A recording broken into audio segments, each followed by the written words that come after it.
had a few numbers for everyone about how large CTV is and how big retail media is. But I think that we have 7 panelists, one yet to arrive, should tell you how big of a deal this is already. We're calling it emerging, it's emerged. But anyway, I'll give you those numbers that I had prepared for you. We have about 20 to 25 million CTVs as of last count. That's how large the CTV market is. And retail media spend, according to an ETA report from earlier this year, is that Amazon and Flipkart together in FY23 amassed about 8,000 crore. And so we are here trying to make sense of what marketers do with these platforms and what the platforms also have to offer and where we are all headed. So I'll begin with you, Vignesh. Is when we think of JioAds, when we think of the platform, when we think JioAds, what is it that an advertiser can do right now across all the touch points that you can offer? Is it an entire omni-channel approach that marketers can have? Or is that where you're at already? Thank you. I think if you look at the businesses that Jio currently operates in, I think right from retail to e-commerce to telco to content, etc. Right? So we sit across the business. So we see the user behavior across the ecosystem from, say, somebody when they get up from bed till they go to sleep, all the activities that they do across. Gives us a lot of insights about the users.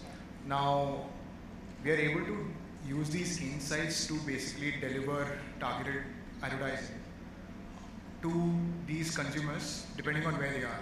For example, today morning I might get up and the first thing is I might look at my phone. I might go into multiple apps. We're able to find them there. Might go in and then go to my living room, switch on a TV, through the set-top box, through the TV, then we can reach them there. Then I might step out and say that my wife might give me some grocery list that I might have to pick up, go to the grocery, or I go to e-commerce portal to shop. We can reach them there, right? And then I might watch my favorite OTT in the evening. So look at it from a perspective that across all these touch points, we're able to connect to the users. So when you go to and talk to an advertiser, it's not about, hey, do I want this particular placement in a particular website? No. I think when you talk to an advertiser, it's about what is the kind of audiences you want to reach, where can I reach them at the right point, right? End of the day, targeting advertising is more about reaching the right user at the right time, right? With the right content, right? So I think we see that we are able to deliver the solutions for an advertiser across the ecosystem, and I think it's not just within the Jio ecosystem but outside as well, right? We partner with so many like-minded publishers, ecosystems as well. So to develop a complete omni-channel view of this. So basically, if an advertiser had to collaborate with you, then you can offer them a package that, where they can advertise on Jio Cinema, on an Ajio. What are other places where, how integrated is this integrated solution that you have, is what I'm asking. We are completely integrated. Mm-hmm. So end of it, look at it. If a particular brand wants to basically come in and their target audience is, say, age, demo, and certain affluence, etc., is what they're building. Once you talk to an advertiser who is very clear that this is the audience he wants to reach, publisher becomes quite secondary. So where you want to reach the audience becomes secondary as long as it's in a brand safe environment, then it's great. But it's more about the audience, right? Then the goal becomes on where do we find the audience in a most cost-effective fashion so we can reach the users.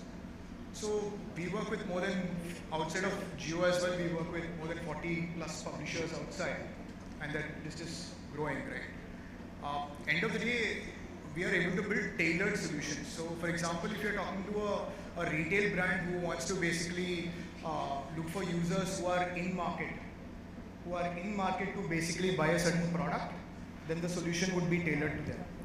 Whereas you'd want to talk to a brand who wants to buy top of the mind recall, then the solution would be tailored to them.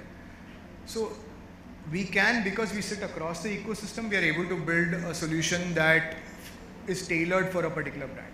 Got it. So you want to be the next Google, Meta, you know. I think we want to be more than that. I think we want to be able to drive value to the brands, right? And I think to the ecosystem, whether it's on the publisher side or whether it's on the advertiser side. And we see that we are on the right in the cusp of it. Yeah. Got it. Vaibhav, I want to come to you, and if you can help us understand. So when we think of Flipkart ads, it's not just sponsored ads. It's not just a brand saying, I want to be the first search out there. So what are all things, when we think retail media, what are all the things that are possible? Sure. So I think when we started off, right, all marketers were looking at us as a conversion driving platform, right?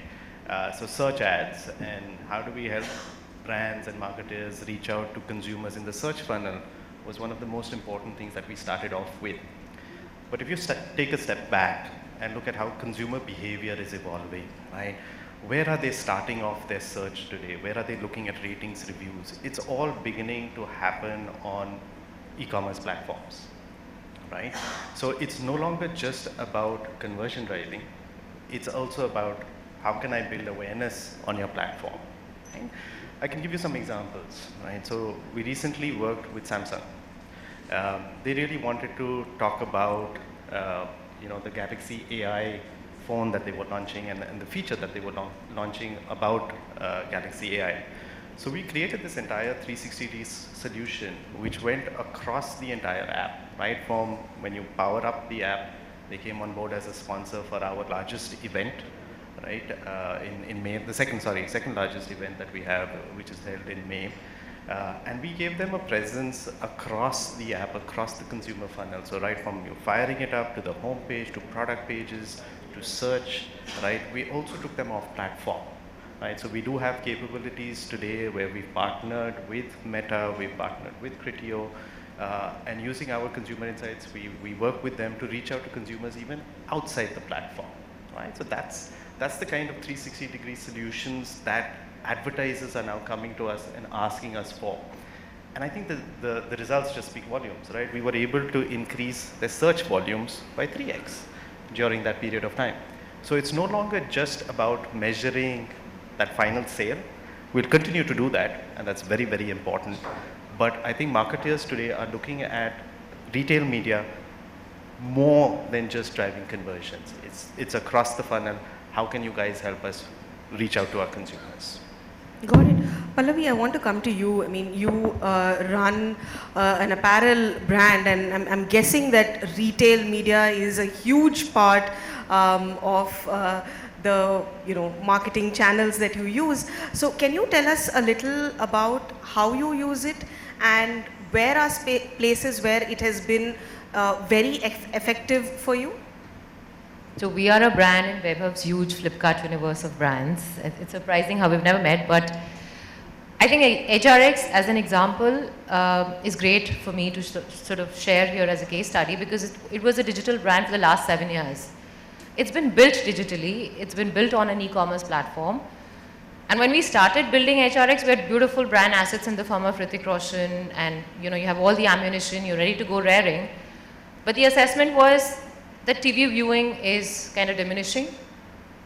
You kind of garner impressions, but is the impressions way of marketing the way to go about it? Because when you're building a brand like HRX, which is digital first, thriving on a celebrity where your assets and tools are amazing, do you veer towards precision marketing? So the answer was yes. We needed to be very precise with our marketing efforts. So we built the brand in stages. I think what Vaibhav was saying a while back, when we started out, there is something called the home page where you pose your brand for building awareness. Then you move on to the category page where you want to this is a very academic thing that I'm sharing, but when you put the brand in a category page, you're trying to get it into the consideration set of the audience. And when you move it to the product page, that's when it starts converting. So suddenly we had this correlation and equation where instead of just impressions, now we were able to relate it to SKU level sale, right? So every time somebody clicks, you know what has translated. Additionally, in terms of precision and in terms of building we started mirroring the data cuts, and let me kind of emphasize what it means. Imagine somebody who has bought the lowest level of Nike in the past. Is he likely to be my audience? The answer is yes. Somebody who has bought into a brand which is a little lower in price than mine, is he likely to be an audience? And all this data exists as first party data with my platform partner, which is Myntra. So suddenly retail marketing, we started, I think we've been putting almost 60 to 70% of our budgets towards retail marketing, because we get incremental revenue and we tap into a guy who's already shown an intent. I mean, who is a sports buyer, who is a shopper on the platform. So your first level of filter is achieved. You're not just kind of doing carpet bombing and trying to spray and pray, but you're talking to somebody who has the purchase intent, who comes in, who spends money, also veers towards sports purchases, right, by buying into these brands. So when you start talking to those data cuts, your conversion goes up as a matrix, your incremental revenue starts adding up because suddenly you're acquiring newer customers outside of the purview of your own, and you start talking to newer cohorts. So I guess in a very case study, sort of a use case format, this is how we have grown HRX, where right from building brand awareness to getting it into the consideration for sports business unit, to now converting sales and correlating impressions to sales and reading that data and building on it. And I think we are where we are thanks to all of this performance marketing-led stuff. Got it. Krishna, I want to come to you. Pallavi spoke about how she's allocating 60 to 70% of her marketing spends to retail media, because everything is, you can track everything, you can attribute, sales to every penny over there. How is it with CTV? The spends that marketers are allocating to CTV, is it coming from digital budgets because it is a digital platform, or is it the TV and traditional media budgets because it is a top of the funnel sort of approach, right? So can you give us a sense? Hello everyone. So I think there is a very thin line between how marketers today look at CTV, right? Because you have a particular budget that's allocated. I mean, to answer your question in a straight way, yes, money comes from digital at the moment, but I don't think that's the right parameter of considering CTV. Because in CTV, if you look at, there are 2 or 3 different platforms riding inside CTV. You have a OTT space, then you have a FAST space. So FAST typically is the format that a broadcast channel would run on. While we've taken some initiation in terms of pre-rolls and all this stuff, but unfortunately we still have ad breaks. And those ad breaks are not typically the format that you see on digital when it comes to ad specific things, right? So I think that's where overall the industry needs to mature a lot. I mean, you can't be looking at CTV and saying, oh, this is only my digital, buyer or buying team which is going to look at it. It has to be a little bit of mix from the TV side, which is the broadcast, and digital side. Got it. Esha, I want to come to you. We've spoken earlier about CTV. So my question to you is, you had said that when you look at CTV, you're targeting a premium audience, you're looking at someone who's possibly a cord cutter, who's more savvy with the internet, and therefore you know what to, it's not a mass media approach, really. You're going really targeted, knowing who you're speaking to here. But beyond that, what does CTV offer to you today other than telling you this is a premium audience? What else can CTV do today? So thank you so much, and hello everyone.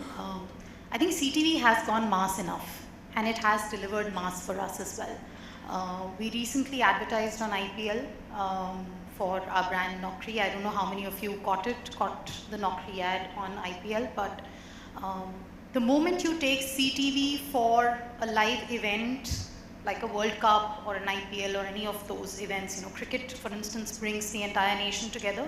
The moment you evaluate a platform for an event like that, then I think like Vignesh mentioned, platform becomes secondary, right? It's about the audience that you're ultimately targeting, right? So I think that has changed and evolved a little more in the last 2 years. Because you spoke about the CTV penetration numbers yourself. There are about 20-25 million households. And these are the households you're talking about. Out of what, some 300+ million households in India, out of which about 200 odd is on TV. Pay TV would be about 150, 160 million, maybe now going down with the cord cutters on the rise. So if CTV has, as per believable numbers, gone toward 25 million, and a lot of times Jio and Hotstar for their large events actually claim the CTV number to be a 40, 50 million household number, I think we've emerged with CTV as an audience and as an advertiser, both, right? Because we've adopted it from both sides. What else is CTV giving me besides that filter of higher NCCS audience? Like I said, it's mass, A, yes. And I think B, it's also now becoming a part of sustenance plan as well. It's no longer just that I want to be present on one particular event and create a boom with that, you know, एक IPL पे advertise करके या एक World Cup पे advertise करके, you've got your return on the buck, and then you're preferably maybe silent or a little less present for the rest of the year. No, you want to be present on CTV now for the rest of the year as well through various media. It could be that you're targeting the YouTube audience on CTV through a DV panel. It could be that you're targeting CTV via Jio, you know, you're targeting on LOTR, you know, you're targeting content which may not be live, which may be pre-recorded. And you could also be targeting a certain audience. You have enough and more cohorts now being built for CTV as well, both content-based as well as geo-based. We still don't have capability to go demo, etc. on CTV, and that's maybe a few years down still. But there are nuances now that are being developed for you to reach out to your type of audience, either via content or via a particular time period or an event. So I think that way sharper targeting and sharper audiences are being met. Got it. I'm very glad you brought up IPL and World Cup. That's one of my questions. And Varun, if I can come to you with that actually, is when marketers think of CTV, is it mainly high impact properties? Because this 20 to 25 million, that spread across over a year versus an IPL or a World Cup, when you have millions of eyes glued onto the screen, what makes more sense for a marketer today? Are they thinking only, you know, the big bosses and the IPLs and the World Cups? Hi, good afternoon, everyone. So, I mean, before I jump into answering you, I'll just start with something like in my native, you know, there are temple festivals happen for 7 days continuously, right? And each day there will be some stand-up shows happening, and especially a person coming on the 7th day, it's quite challenging because last 6 days, almost everyone covered the topic, right? So all the expertise I have covered enough on this topic, so I have to be, you know, step ahead in terms of what value I can add here, in fact. So answering your question, in fact, with regards to the way marketers looking at CTV, definitely the way, in last 2 years, we've been one of the pioneers in CTV space, and we've seen a drastic growth in the whole connected TV ecosystem. The smart TV is around 25 million, and overall CTV is between 35 to 40 million today, and it's expected to go almost around 18 million by end of next year, the way the projection talks about, right? How they're looking at, I mean, one thing which I keep saying to my client partners is like, you need to look at connected TV, that is, TV got smarter and not mobile got bigger. Because you can't expect everything what happens in mobile, the targeting what you can enable, like adding to what Esha mentioned, right? What you can do it on mobile can't, you know, the connected TV can't deliver that. But however, it definitely got, and covering the gray area what a linear TV can't. I mean, you know that how the BARC is measuring the TV analytic data wherein, with more 160,000 devices and etc. Here, the measurement is completely taken care. We have a deterministic way of targeting in terms of the content, devices, OEM, so on and so forth. So the way the market is getting glued, or the way the marketers are getting aligned to looking at CTV, where Krishna also mentioned about the budget is coming from TV as well as digital put together. Today, majority of the money still lies on the big events. Of course, IPL, be it World Cup, all of these events are pretty sizable. I can't disagree, Vignesh is sitting next to me. So these are large horses in terms of taking a large pie, but however, there are many brands which we've seen are aligning, or in terms of accepting connected TV as one of their key platform in terms of the way they want to look at and add value to the marketing mix overall. Got it.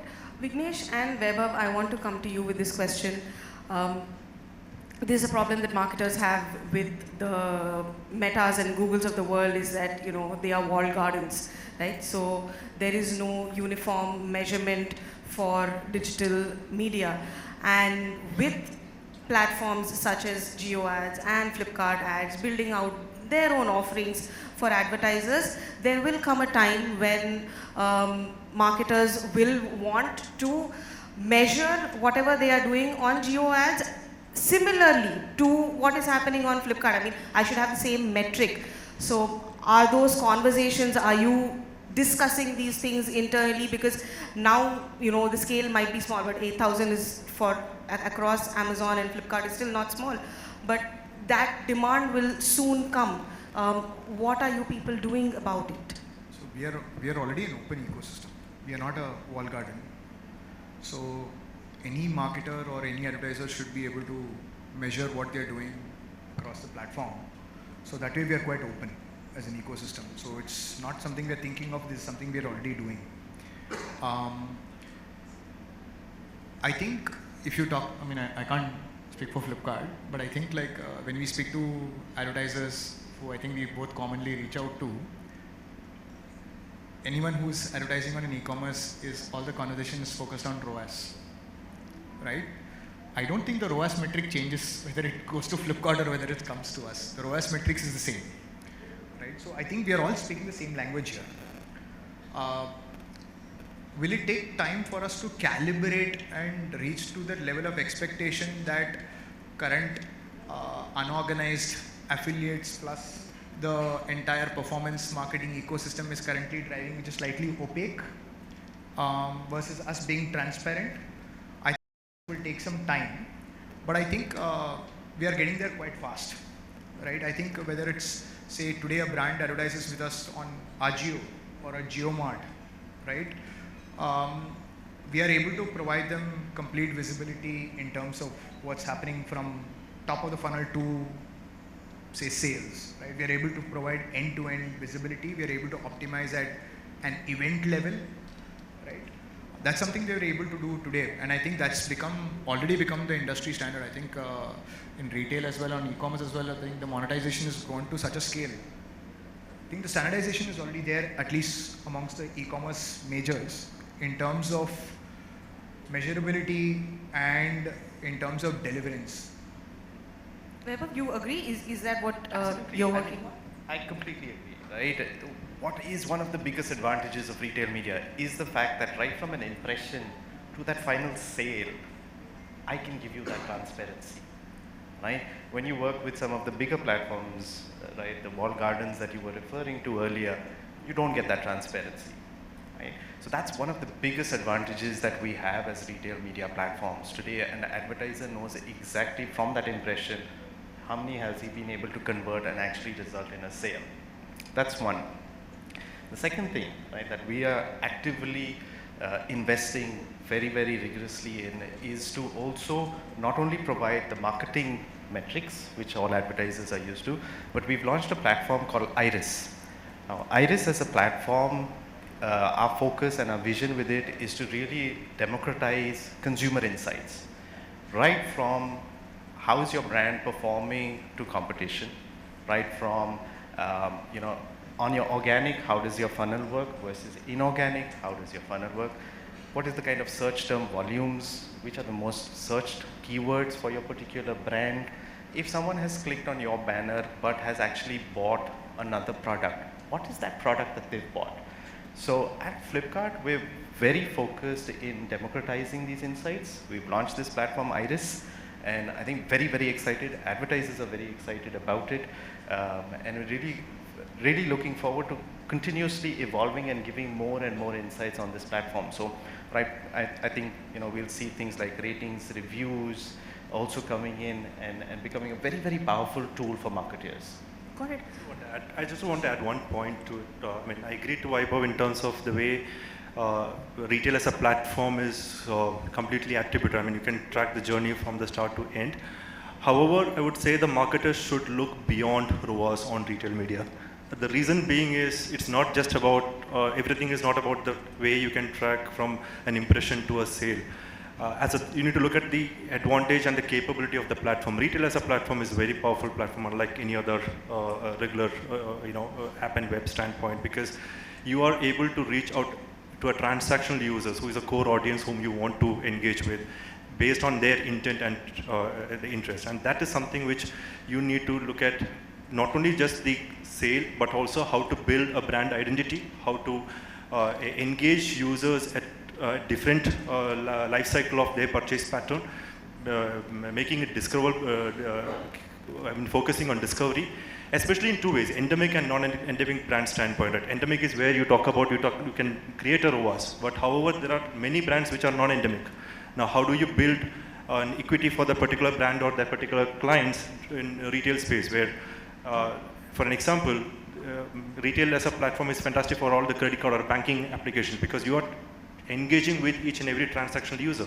So how to, at what stage, what kind of engagement are you looking with this retail platform, be it 1P or be it 3P, first party platform or third party platform where you can enhance your reach or engagement is something what the marketers should look at. So essentially, retail media needs CTV to drive traffic and to drive discoverability on e-commerce platforms. So in that way, I think CTV is the link for us.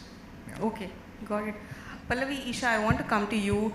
Are you satisfied with the openness that platforms are giving you right now?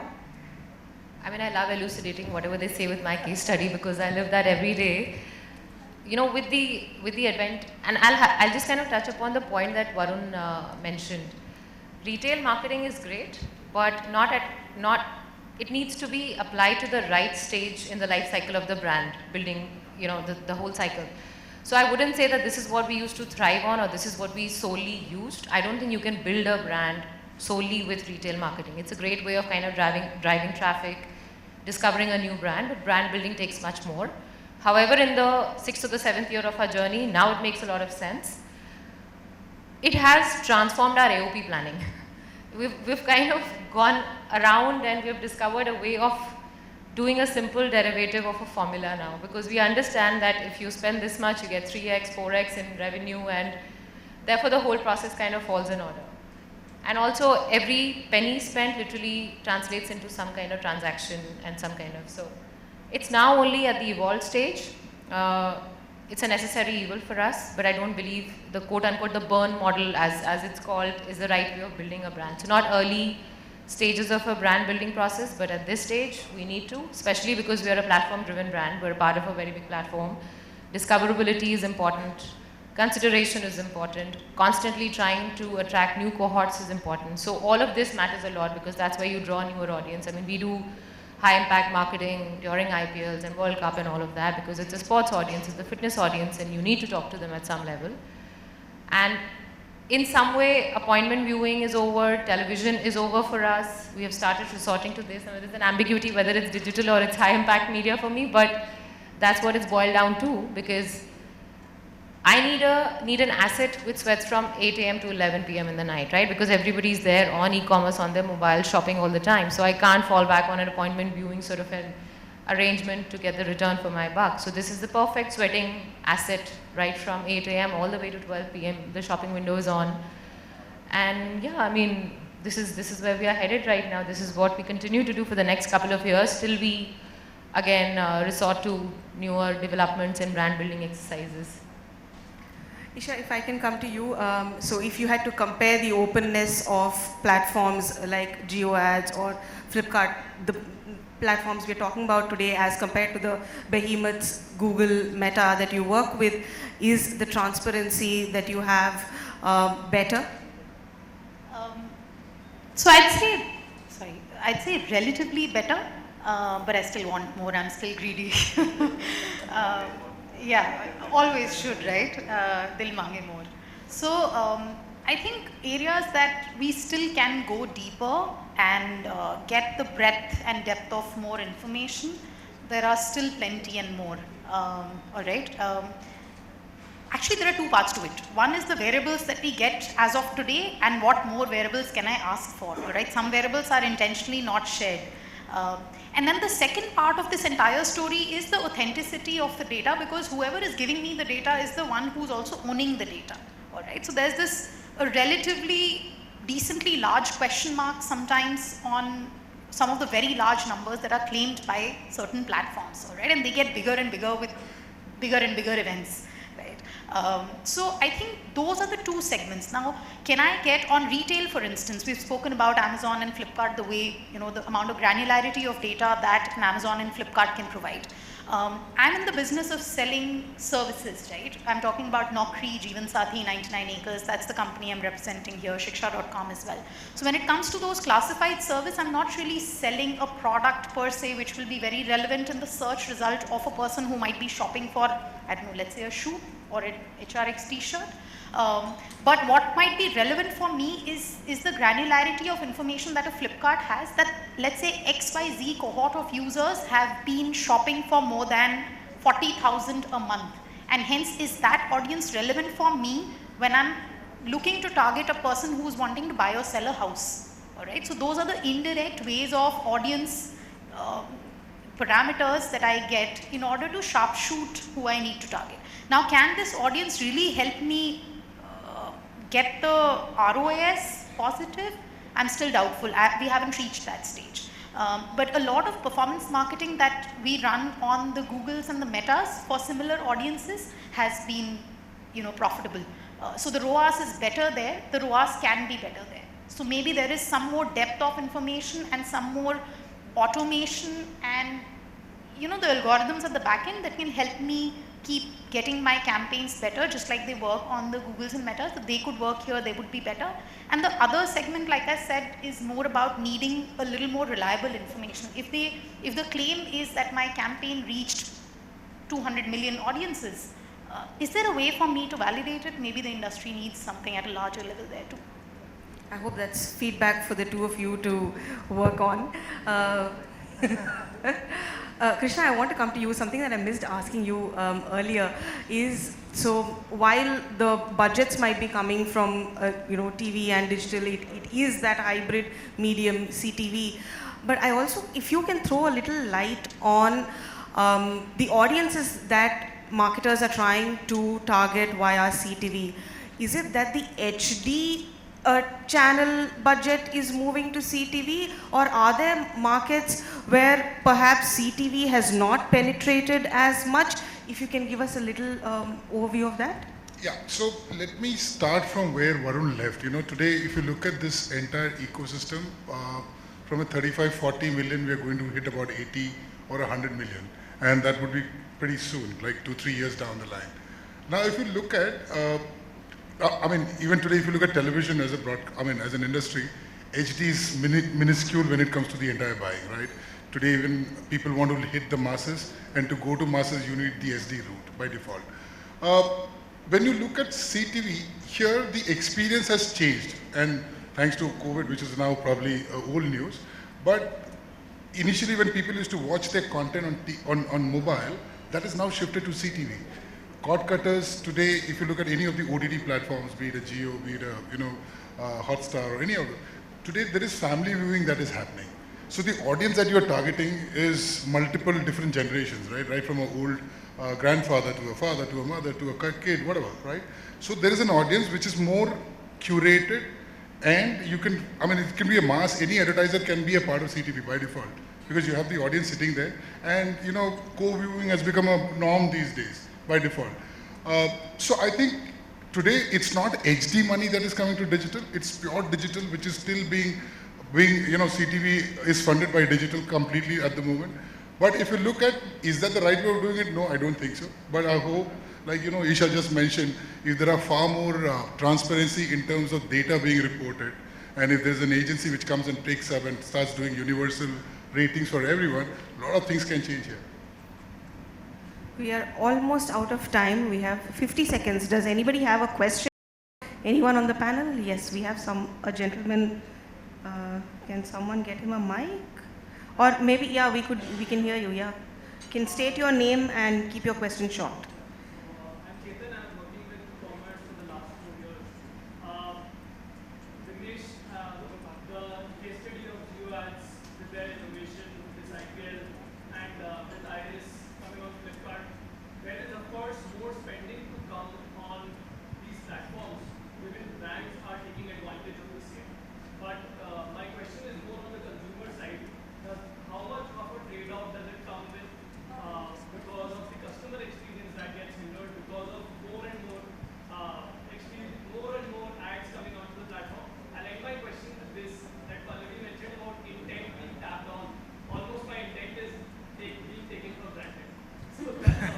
He's spoken for everybody. Thank you for that question. Your intent is getting exploited. So there is a very thin line between personalization and spamming. Let's put it that way, right? So end of the day, I think the goal, at least from our end, I'm sure he's not going to say no to it, is figuring out how to ensure we are getting you relevant ads. Obviously, there has to be a cap on how many times you're seeing an ad. If you're in the if you're in the market for buying a talcum, you can't be seeing it 10 times, and after you bought it also, you shouldn't be seeing it, right? So is there work to be done on that space in terms of personalizing it and making sure it's relevant at that particular time? Yes, there's work to be done, for sure. As long as it leads to spamming, I think the data usage should be, as long as personalization is the key goal, I think then we should be okay, right? But I think as it matures, I think you will find that it becomes a lot more relevant, because end of the day, I think if you're talking about going on a trip and you see the right ad coming at the right time, we all love it when it pops up at the right time, right? I think that's customer delight at that time. So I think that's what we are aiming for. Obviously, there are hits and misses, and I think the industry is maturing as well, and I think we are getting better. It's like in olden days when you used to, I think even now you get spam calls, right? I think we got better at blocking them. They still seem to evade it, but we still try to block them, right? I think that way, the personalization engines that we are building should take care of the challenges that probably you're facing. And I think we are quite conscious of ourselves as because the goal is not to spam you with ads. The goal is to basically help you make a purchase, right? As long as that goal is being met, I don't think there is anybody in the room who would want to spam a user with ads that are not relevant to them. Does that answer your question? Chetan or Chaitanya, sorry. Chetan, yeah, if you are spending 3,000 on a pair of shoes, I'll most likely save you some money, 500, say 2,500 mein khareed lo. That's not even exploiting your intent, that's being on your side, helping you save money.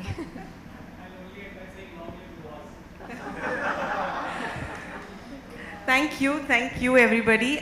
Think that was, we definitely, with every CTV conversation, media conversation that we have, we always learn something new. So thank you so much, all my panelists, and thank you audience.